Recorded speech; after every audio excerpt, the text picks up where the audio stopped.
चलिए बेटा, आज हम लोग बात करेंगे, चैप्टर है हमारा change in profit sharing ratio. मैं यहाँ पर फिर से बता रहा हूँ, मैं कंसेप्ट रिपीट नहीं कर रहा हूँ, मैं सिर्फ आपको वो बातें बता रहा हूँ जो आप क्वेश्चन करते टाइम पर भूल जाते हैं। ट्रिकी बातें जो क्वेश्चन छुपा के तुम्हें इंफॉर्मेशन देता है, तो वो छुपी हुई बातें जो है ना इस चैप्टर की, वो मैं आप लोगों को बताने जाऊँगा बस। ठीक है, आइए बात करते हैं शुरू। हाँ जी, पहले जरा थोड़ी सी बेसिक जानकारी। ये चैप्टर पार्टनर्स का पुराना रेशो है और पार्टनर्स यहाँ पर अपना रेशो चेंज कर रहे हैं।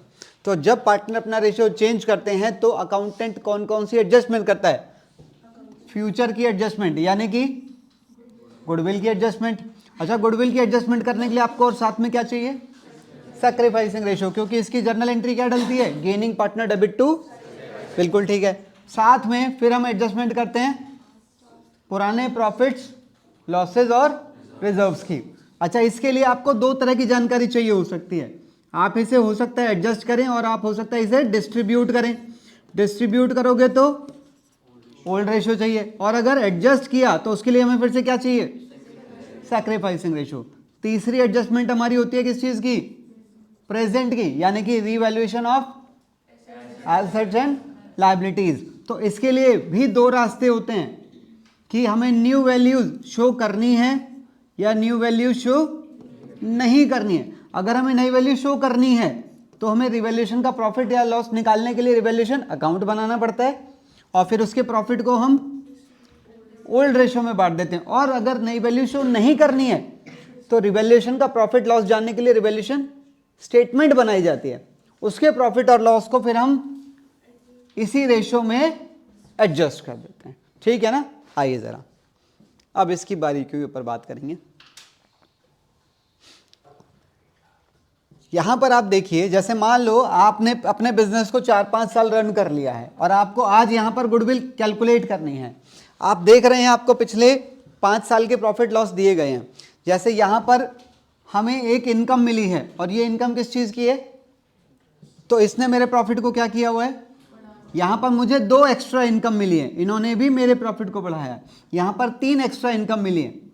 अगर यहां पर मेरा मेन काम, जैसे मेरा मेन काम यहां पर क्या है? फीस का कलेक्शन, तो ये मेरी मेन इनकम है, ऑपरेशनल इनकम है। पर जो आप बाकी इनकम देख रहे हैं, अदर इनकम, क्या उनका मेरे बिजनेस से कोई लेना देना है? तो उन्होंने मेरे प्रॉफिट को क्या कर रखा है? तो जब मैं गुडविल कैलकुलेट करूंगा तो मैं इस तरह की इनकम का क्या ट्रीटमेंट करूंगा? माइनस कर दूंगा, क्योंकि these are non operational incomes. ठीक है ना? तो इस तरह की इनकम को आपने माइनस करना होगा, ध्यान रखिएगा। अच्छा, यहां पर देखिए जरा, इसके अंदर जो मुझे आपसे डिस्कस करना है ये वाला एक, ये देखिए क्या कह रहा है, इसका क्या ट्रीटमेंट करेंगे। कह रहा है rent of ₹5,000 will be paid. आपको ये पिछले 4 साल के प्रॉफिट दिए हैं और गुडविल हम यहां पर निकाल रहे हैं जो कि फ्यूचर के लिए। कह रहा है हर साल रेंट का कोई नया खर्चा हमारे साथ जुड़ने जा रहा है। रेंट तो बिजनेस का नॉर्मल खर्चा है, तो ऐसे खर्चे को, और फ्यूचर में ये खर्चा नया आपके साथ जुड़ेगा, तो ऐसे खर्चे को आपने हर साल में से माइनस करना। क्या कोई और ऑप्शन भी है हमारे पास? हाँ, या तो इसे हर साल में से टेबल में से माइनस कर दो, या फिर आप जो बाद में एवरेज निकालते हो ना इनके एडजस्टेड प्रॉफिट को यूज करके, उसमें से एक बार माइनस कर दो। बात एक ही है, प्रॉफिट जो आपका आंसर आएगा वो बिल्कुल ठीक आएगा। नहीं, अगर आप यहां पर माइनस करोगे तो जैसे कितना रेंट है इसमें, तो बेटा यहां तो 5,000, 5,000, 5,000, 5,000, और अगर आप बाद में एक बार में माइनस करोगे तो वहां पे भी 5,000 ही माइनस होगा। ठीक है, आगे चलते हैं, ध्यान रखिएगा, ये सारी इंपॉर्टेंट बातें हैं। अच्छा, इसके अंदर यहां वाला देखिए क्या कह रहा है। इसमें कितने पार्टनर हैं? इसमें 3 पार्टनर्स हैं। अच्छा, वो अपना रेशो चेंज कर रहे हैं, इक्वली डिसाइड कर रहे हैं, तो गुडविल तो कैलकुलेट करनी पड़ेगी। तो यहां पर पॉइंट नंबर 5 के बारे में देखो क्या कह रहा है। Reasonable annual remuneration to the partners has been estimated at ₹2,000 each. तो बच्चा क्या गलती करेगा? बच्चा यहां पर कितना माइनस करेगा? बच्चा यहां पर 2,000 माइनस करेगा, क्योंकि 2,000 तो एक पार्टनर का है और यहां पार्टनर 3 है, तो आपने टोटल 6,000 हर साल में से माइनस करना है। चाहे मेथड सिंपल एवरेज हो और चाहे मेथड वेटेड एवरेज हो, कोई फर्क थोड़ी पड़ रहा है, बस एक टेबल ही तो एक्स्ट्रा ऐड हो जाती है, ठीक है ना। ध्यान रहेगी ये वाली बात कि जब इस तरह का कोई पार्टनर का आइटम हो और खर्चे के साथ में क्या लिखा हो, ईच, तो आपने पार्टनर्स, नंबर ऑफ पार्टनर से मल्टीप्लाई करके खर्चे को माइनस करना है, ठीक है। आगे चलते हैं, इसका क्या ट्रीटमेंट करेंगे। Closing stock for the year ended 31 मार्च 2013, कह रहा है यहां का जो क्लोजिंग स्टॉक है वो ओवर वैल्यूड है, ओवर वैल्यूड है। क्लोजिंग स्टॉक अगर हम ओवर वैल्यू करते हैं तो वो हमारे प्रॉफिट को बढ़ा देता है, तो आपने इस साल में, यानी कि इस साल में उसको माइनस करना है, और वही क्लोजिंग स्टॉक यहां जाकर ओपनिंग बनकर, और अगर ओपनिंग ओवर वैल्यू होता है तो प्रॉफिट कम हो जाता है, तो उसे हम यहां पर, हाँ यहां माइनस होगा और यहां पर प्लस होगा, ठीक है ना। अच्छा, इस क्वेश्चन में क्या हो रहा है मैं आपको समझाता हूं। ये पार्टनर्स थे 3, ये उनका पुराना रेशियो है और ये इनका यहां पर नया रेशियो निकल जाएगा या कोई नया पार्टनर आ रहा है, तो गुडविल का क्या एडजस्टमेंट होता है बेटा, gaining partner debit to sacrificing partner. अब इसमें देखो क्या कह रहा है, क्या इसका कोई असर पड़ेगा। अगर ऐसा लिख दे तो क्या आप कुछ गुडविल में परिवर्तन लाएंगे, कोई परिवर्तन नहीं आएगा, जैसा आपने सीखा है गेनर टू सैक्रिफाइसिंग वाला सेम ट्रीटमेंट होगा। एडमिशन का केस हो, रिटायरमेंट का केस हो, जो आपने गुडविल के बारे में सीखा है वही ट्रीटमेंट होगा। जैसे चेंज इन पीएसआर में गुडविल का ट्रीटमेंट होता है gaining partner debit to, admission के केस में क्या होता है, वो प्रीमियम लाता है, प्रीमियम को सैक्रिफाइसिंग रेशियो में, तो वो चीजें सेम रहेंगी। अगर वो ये लाइन लिखे तो भी ठीक है, ना लिखे, अब एक बच्चा कह रहा है इसका मतलब एक ऐसा भी केस होता होगा जहां पर ये नॉट नहीं लिखा होगा, goodwill is to be raised, पहले होता था, अब आपके लिए एप्लीकेबल नहीं होता है। छोड़ो ना, मतलब में क्या जाना है, उसमें गुडविल अकाउंट ओपन किया जाता है, फिर गुडविल अकाउंट को बंद कर दिया जाता है, ठीक है। तो आपने गुडविल का नॉर्मल ट्रीटमेंट करना है जो आपने सीखा है। ये लाइन आपके अंदर किसी तरह का कोई चेंज ना ला पाए, बस ध्यान रखना है इस बात को, ठीक है। आगे चलते हैं, गुडविल के कितने मेथड है अपने पास, 5 मेथड है, वहां देखो क्या लिखा है। अगर क्वेश्चन तुमसे गुडविल की वैल्यू मांग ले और नालायक तुम्हें मेथड ही ना बताए, अरे सिंपल एवरेज, अबे पागलों सुनो, अगर क्वेश्चन में नंबर ऑफ ईयर परचेज दे रखा है तो डेफिनेटली आप पहले 3 ही मेथड लगा सकते हो। अगर क्वेश्चन में नंबर ऑफ ईयर परचेज ही नहीं है तो कोई माई का लाल पहले 3 मेथड लगा के दिखा दे, फिर आप अगले 2 का आंसर तो सेम ही आता है। बात समझ आ रही है, तो आपको डिसीजन अकॉर्डिंगली भी लेने पड़ सकते हैं, ठीक है ना, ध्यान रखना। आगे चलते हैं, पुराने प्रॉफिट्स और लॉसेस का क्या एडजस्टमेंट होता है वो बता रहा हूं मैं।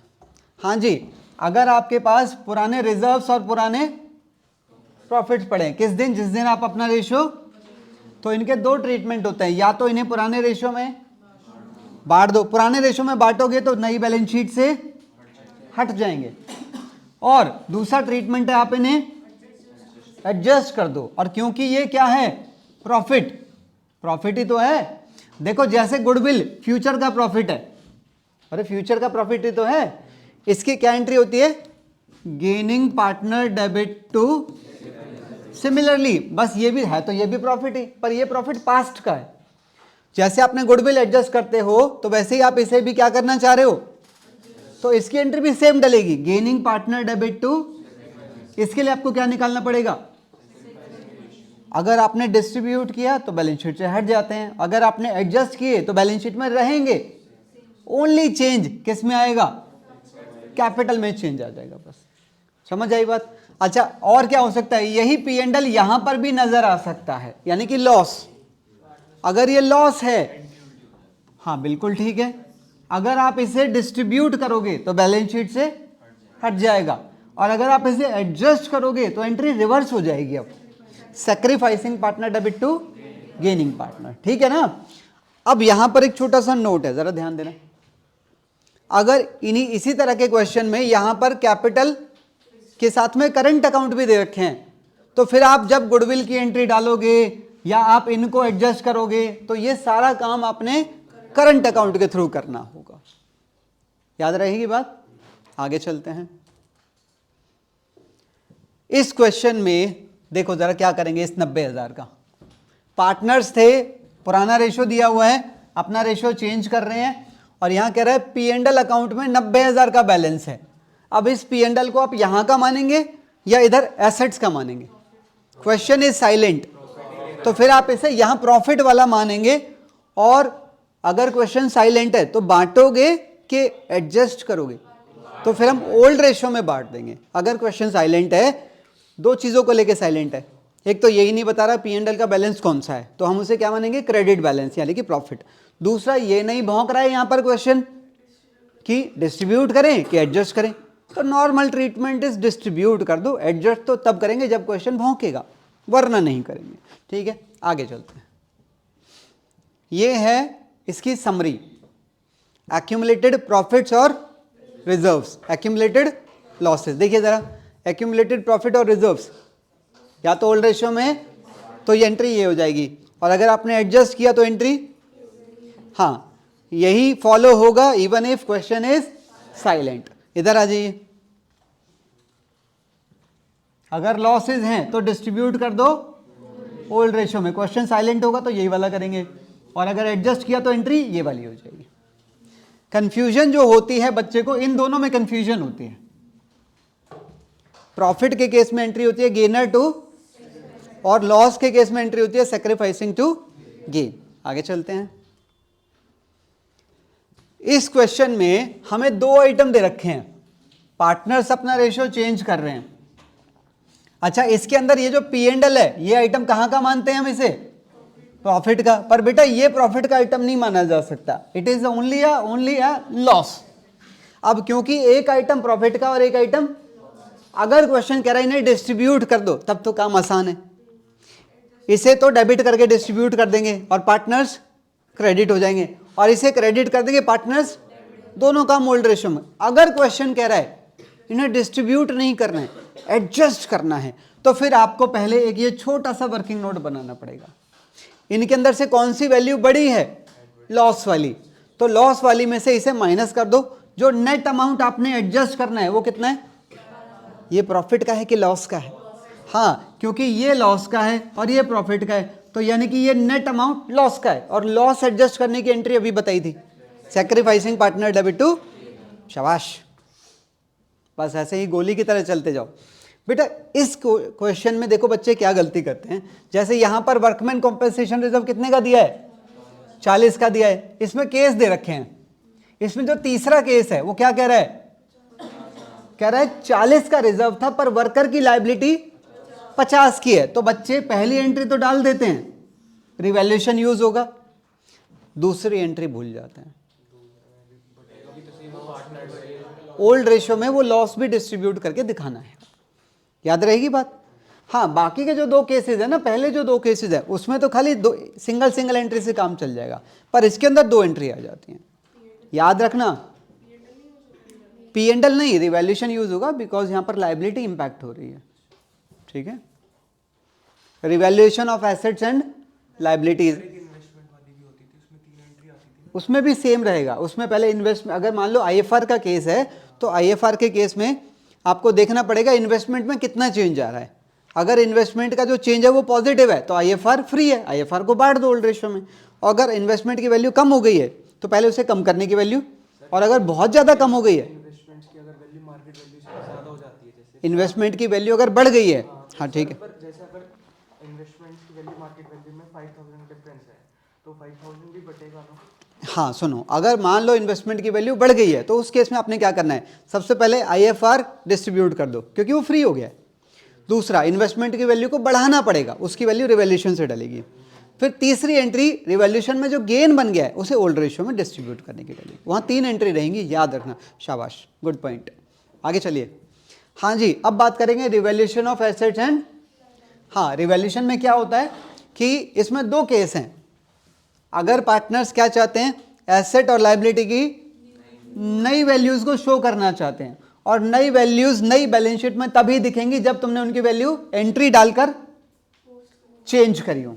बिना एंट्री के कोई भी वैल्यू चेंज नहीं हो सकती, किसी का बाप नहीं चेंज कर सकता। समझ आ रही मेरी बात? तो ये है रिवैल्यूएशन की एंट्री।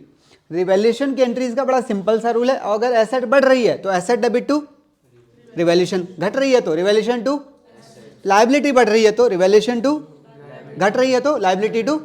तो बेटा ये आपकी मेन 4 एंट्री बन जाती हैं, इन्हीं से आपका रिवैल्यूएशन अकाउंट बन जाएगा। रिवैल्यूएशन अकाउंट प्रॉफिट या लॉस देगा, उस प्रॉफिट लॉस को ओल्ड रेशियो में बांटने की एंट्री डल जाएगी। उसके बाद आपकी बैलेंस शीट में जो नई लायबिलिटीज और एसेट्स आएंगी वो चेंज होकर आएंगी, क्योंकि ये एंट्री डालकर तुमने उन्हें बदला है। समझ आया? आगे चलिए, दूसरे केस में आपने क्या करना है, अब वो क्या कह रहा है हमें नई वैल्यूज को शो नहीं करना है, नई वैल्यूज को शो नहीं करना है। तो फिर हम क्या करेंगे, अब हम ये वाली एंट्री नहीं डाल सकते क्योंकि इन्हें डालते वैल्यूज चेंज हो जाएंगी। तो हम क्या करेंगे, अब रिवैल्यूएशन का यही प्रॉफिट निकालने के लिए हम क्या बनाएंगे, रिवैल्यूएशन स्टेटमेंट बनाएंगे। एसेट बढ़ रही है तो गेन है, घट रही है तो लॉस है, लायबिलिटी बढ़ रही है तो लॉस, घट रही है तो हाँ। तो आपको यही 4 चीजों से अब सेम प्रॉफिट या लॉस मिल जाएगा। अब इस प्रॉफिट लॉस को आप सैक्रिफाइसिंग और गेनिंग रेशियो में एडजस्ट करोगे तो एंट्री क्या बन जाएगी यहां पर बेटा, अगर यहां लॉस हुआ तो सैक्रिफाइसिंग टू। अब क्योंकि आपने एक ही एंट्री डाली है तो इसका चेंज खाली किस पे आएगा, पार्टनर्स की। पूरी बैलेंस शीट बाकी सेम रहेगी, पार्टनर्स की कैपिटल अप डाउन हो जाएगी अकॉर्डिंगली। ये रिवैल्यूएशन के 2 ट्रीटमेंट होते हैं। अब इसमें मोटी बात क्या है, आओ जरा, अगर क्वेश्चन क्या कह रहा है, जैसे इस क्वेश्चन में पार्टनर्स अपना रेशियो चेंज कर रहे हैं। अच्छा, एक गुडविल की एडजस्टमेंट होती है, एक पास्ट की और एक प्रेजेंट की। अब क्या कह रहा है you are required to post a single journal entry. कह रहा है एक ही एंट्री डालकर सब चीजें एडजस्ट करनी है। सब मतलब फ्यूचर, पास्ट और कह रहा है तीनों को एक ही एंट्री से ठीक करना है, यानी कि तीनों चीजों को एडजस्ट करना है।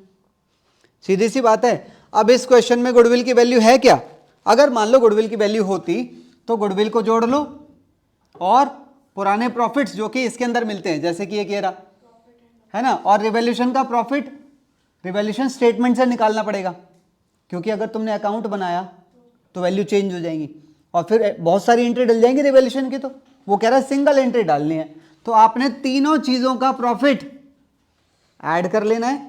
प्रॉफिट आ रहा होगा तो तीनों की एंट्री डलेगी क्या, गेनर टू सेक्रेटरी। और अगर बाई चांस तीनों को ऐड करने के बाद लॉस बन गया है तो एंट्री चेंज हो जाएगी। मुद्दा समझ आया? देखिए मैं जरा इसमें, अच्छा नीचे देखो इंफॉर्मेशन को कैसे छुपा देता है चालू आदमी, उसको लगता है कि तुम बेवकूफ हो। देखो जरा क्या कह रहा है, कह रहा है पार्टनर्स एग्रीड दैट ऑल्टर्ड यानी कि new altered values are not to be recorded. कह रहा है एसेट और लायबिलिटीज की नई वैल्यूज बुक्स में शो, मतलब पुरानी वैल्यूज ही शो करनी है, उसके लिए रिवैल्यूएशन स्टेटमेंट बनानी पड़ेगी। और नीचे एक इंफॉर्मेशन और कह रहा है, मेरे को एक बात बता दो, इसी क्वेश्चन में अगर ये 2 लाइनें नहीं भी लिखे, आपको नहीं लग रहा मेरा इससे भी काम चल जाता? सिंगल एंट्री का मतलब भी वही है कि रिजर्व डिस्ट्रीब्यूट नहीं करने हैं और रिवैल्यूएशन पुरानी वैल्यूज ही शो करनी है, रिवैल्यूएशन वाली एसेट और लायबिलिटीज की। तो सिंगल इस लाइन से भी काम चल जाएगा, ये लाइन नहीं भी लिखेगा तो भी काम चल जाएगा। तो मतलब दोनों का मीनिंग सेम है। आगे चलते हैं, देखो जरा इसी क्वेश्चन में क्या सॉल्यूशन करके दिखाया गया है कि रिवैल्यूएशन का प्रॉफिट और ये भी प्रॉफिट है, ये भी प्रॉफिट, और गुडविल फ्यूचर का प्रॉफिट होता है। अगर बाई चांस गुडविल की वैल्यू होती तो वो भी इसी के अंदर, तो इस टोटल के ऊपर मैंने कौन सा रेशियो लगाया है, तो इस एंट्री का असर सिर्फ और सिर्फ किस चीज पे पड़ रहा है, तो कैपिटल चेंज होकर नई बैलेंस शीट में चले जाएंगे, बाकी सब कुछ सेम रहने वाला है। यहां देखिए जरा, ये एक आपका बड़ा कॉम्प्रिहेंसिव क्वेश्चन है। इस क्वेश्चन में रिजर्व है ना, यहां पर 2 रिजर्व है। अच्छा, हालांकि ये दोनों कौन से रिजर्व है, स्पेसिफिक रिजर्व है। जैसे कि ये किसके ऊपर डिपेंड करता है और ये किसके ऊपर डिपेंड करता है। मान लो यहीं पर एक कोई और रिजर्व होता, जनरल रिजर्व होता, और क्वेश्चन कुछ नहीं कह रहा है, तो तुम क्या करोगे, उसको डिस्ट्रीब्यूट कर देंगे। अच्छा, इसी क्वेश्चन में एसेट और लायबिलिटीज के बारे में भी कुछ नहीं बोला गया है। चेंज तो हो रही है, देखो चेंज तो हो रही है, पर क्वेश्चन बोल नहीं रहा है कि क्या करना है, नई वैल्यूज दिखाएं कि ना दिखाएं। तो नई वैल्यूज को दिखाने के लिए रिवैल्यूएशन अकाउंट बनेगा। मांग क्या रहा है, पास नेसेसरी जर्नल एंट्रीज, तो रिवैल्यूएशन वाली एंट्री सारी डलेंगी। समझ आ गया? आगे बढ़ते हैं। 60,000 का रिजर्व और 1 लाख का लॉस है। हाँ बात कर लेते हैं। कौन से वाला कह रहे हो? इसके ऊपर? हाँ देख लो, तो ये वाला रिजर्व डेबिट कर लो और क्लेम हमारा 1 लाख का है, तो 40,000 का रिवैल्यूएशन आ जाएगा, फिर लॉस को उसको बांट देंगे। अच्छा, 2 बातें, ये शायद लास्ट बात है, बस 2 बातें ये वाली और देख लो जरा। Furniture is under valued bye 20%, इसके लिए क्या कह रहा है? कह रहा है फर्नीचर 20% से अंडर वैल्यूड है, करना नहीं है, कह रहा है ऑलरेडी अंडर वैल्यू है, तो ठीक करना पड़ेगा ना। तो आप क्या करोगे? एंट्री तो पहली बार तो डलेगी फर्नीचर डेबिट टू, अब इसका अमाउंट निकालना पड़ेगा। सुनो क्या करेंगे हम, 60,000 डिवाइडेड बाय 80 इंटू 80, क्यों? क्योंकि ये जो नजर आ रहा है ये 80% है, तो इसकी सही वैल्यू निकालिए, इसकी सही वैल्यू निकाल लेते हैं बेटा। 75,000 आ रही है सही वैल्यू, तो मुझे नई बैलेंस शीट में अगर 75 दिखाना है तो डेफिनेटली यहां पर 15,000 लेना पड़ेगा।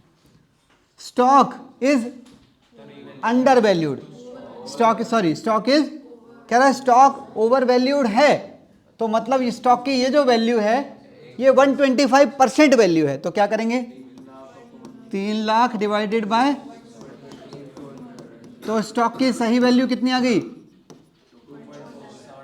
तो मुझे स्टॉक को वहां से यहां लाने के लिए 60,000 से कम करना पड़ेगा, तो रिवैल्यूएशन टू स्टॉक 60,000, तो बैलेंस शीट में स्टॉक कितने पे नजर आएगा? 240 पे नजर आने लग जाएगा फिर।